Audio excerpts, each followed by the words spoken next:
Okay, so the fact that I have to actually make this video is kind of disappointing, but I guess I get it. I knew this was gonna happen all along. It was the second night of VidCon, and my friend decided she wanted a milkshake, so some of my friends went over to Johnny Rockets. I was nearby hanging out with a friend at her hotel room, and I got a call, and my friend was like, oh my gosh, come right now, because we found this thing, and yeah, so I went over there, and I got directions from her, and there was this party going on at the House of Blues that they saw, and then there was this line. There were like two lines. One of them was like famous people and the partners of them, and then there was another line that was general admission. So I got into the general admission line because I was like, you know what, why not? We're gonna try and get in. So I get up to the thing, and there was these two, like, not desks, what are they called, tables, and I just kind of stand nearby one, but then a security guard is like, did you check in? And I was like, yeah, sure. And then they put this wristband on me, and then another one, but I took it off, and then they let me in, and I was into the party. You know, I mean, oh, they also, what they did was they checked my ID, and so on my ID, it clearly states, let me read this to you, date of birth, July 25th, 2001, and then even in its own little space, right there, it says, age 18 on July 25th, 2019. So they looked at this, he literally took it from my hand and looked at it and then gave me this wristband. I don't think it was an 18 plus party, because I also saw other people there who were definitely not 18. So I don't know what Dom was on about when he was like, it's her fault she snuck into an 18 plus party when it wasn't 18 plus. And then we got into the party, and it was a lot of fun because I got to meet YouTubers and, you know, go up to them and be like, hey, how's your day? And it was just a really chill environment, and I was having a lot of fun, and that night was a lot of fun. And so there were like two parts. There was an area where they were doing like chiller music, and it was like people performing, and then there was like a dance area that had like really good jams playing. And so I preferred over there because it was a lot more fun. And so we were dancing and stuff. And then earlier in the day, the person with the vlog camera came over. I didn't actually know who he was until later into the night, until my friend was like, oh my gosh, that's Dom. He has like every STD there is. Which I didn't even know who he was. So I was unbiased, and I wasn't a fan of him. I'm not a fan of him. I won't be a fan of him. And then, yeah, so we were hanging out in that area. And then later in the night, like, he comes back again and is vlogging. And then he comes up to me and he says, do something sexy. And so at that point, it was like, I mean, I was at a party. So you get this kind of, like, adrenaline when that happens. I don't know the right word for it, but you're just not really like thinking completely straight. I mean, a lot of people there were drunk, so like, I don't know, I feel like people don't go to parties to, you know, like get filmed and stuff like that. So that happened, and then he asked me if he'd like turn around, and so I did, because why not? I mean, when somebody with a high influence and you're at a party with a lot of people, a lot of people, and then it's just a certain mood that it puts you in that's just like, okay, whatever, I'll do anything. Don't know. You just don't think straight. So he had me do that, and then afterwards it was like,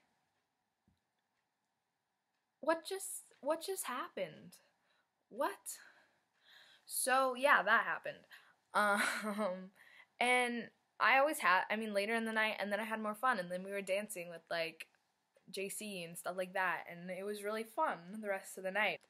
I got to the airport on the 26th, and so we had a flight from Long Beach Airport to Oakland, and then from Oakland to Seattle, but we had a 3-hour layover in Oakland. And so on the plane ride from Long Beach to Oakland, Elijah Daniel tweeted, Elijah Daniel tweeted, "Crazy when a boy jokes about fucking underage girls all the time is also creep IRL too, but haha, it's just his brand, right? He's daddy." And then, like, as a joke. And, like, 3 people sent that to me and were like, "Oh my god, this fits your situation," which was funny.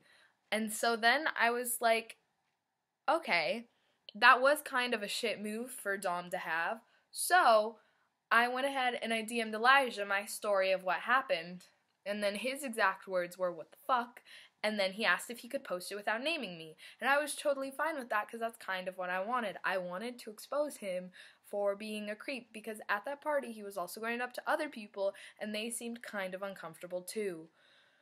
So that happened, and then I had to tell Elijah right before we were leaving Oakland to go back to Seattle. There were like 2 hours where the main stuff was going down where I was on a plane ride, so I had no contact with anybody. And then I got back and I had so many messages from people going, like, being like, "Oh my god, is this you?" Or like, "Look what happened." And then some people who knew that I DM'd Elijah were like, "Oh my god, look at what he just posted."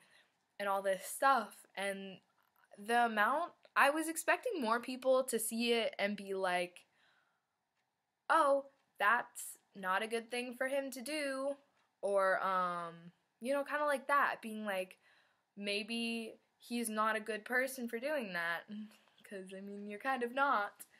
So, I also expected, what I kind of expected for Dom to get out of this was for him to be like, "Hey, I did this thing, it was bad of me, I'll move on from my mistakes and I'll grow from a person as this." But no, he just came up with a lying excuse to be like, "What the fuck, it's that girl's fault for being there."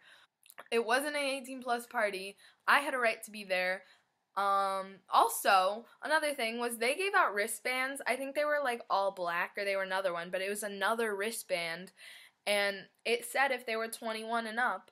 So maybe if you're gonna go vlogging, you know, like people's asses and ask them to do something sexy, you should maybe age check first. I don't know about other people, but they seem to think it's pretty easy to not get into trouble with underage girls. Maybe you should take some tips from them, you know, as one does.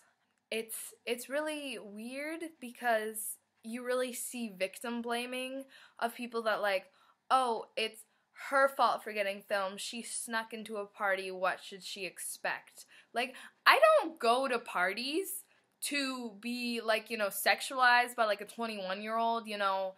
If I'm gonna look for somebody, I'm gonna look for somebody my fucking age. I had Elijah post my story because I also wanted to expose him for the way he acts and the things that he does, and it wasn't, my story was the start of it. My story wasn't that bad. It wasn't the worst. It wasn't really much. I mean, it was like, honestly, my story wasn't really mentally anything to endure, but the backlash was, no, but I had Elijah post my story, and then it was followed by some of his friends, like, texting him, being like, "Yeah, he's actually a creep. He's done these things to my friends."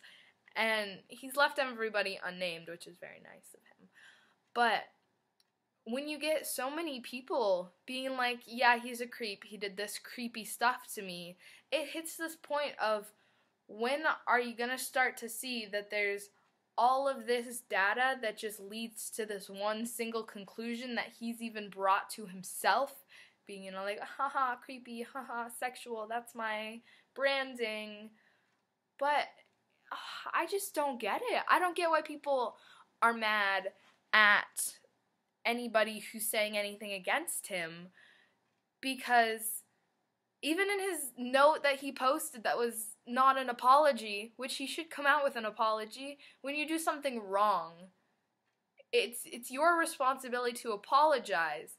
And I mean, I'm the fucking 15-year-old here. Why am I the one who's acting more mature and then the one who's like, "LOL, it's their fault. It's not my fault. It's not gonna be my fault." I'm glad that people like David have, like, dropped him and stuff now, because it's hit a point where stuff is just, it's a lot.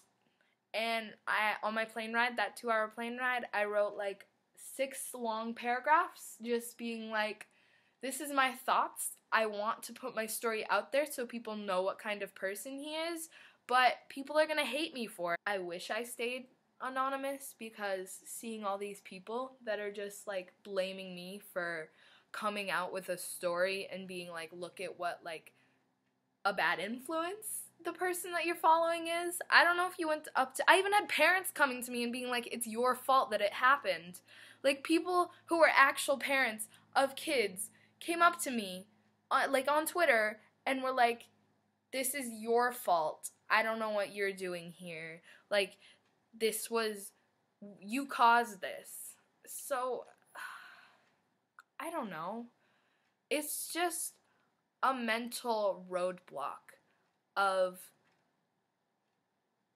why would somebody who has all of this proof against them of being a creep, why do people still take to that side?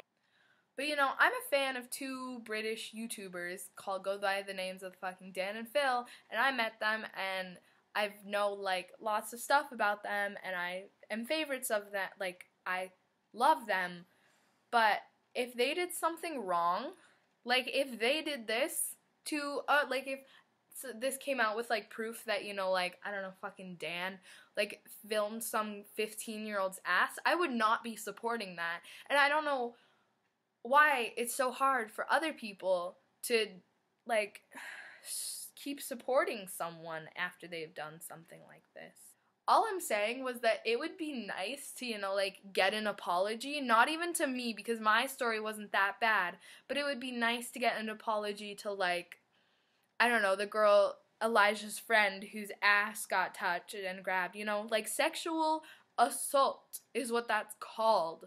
Like, even if you're in, like, an atmosphere of a party, like, you still need to watch what you do, because alcohol does not excuse actions.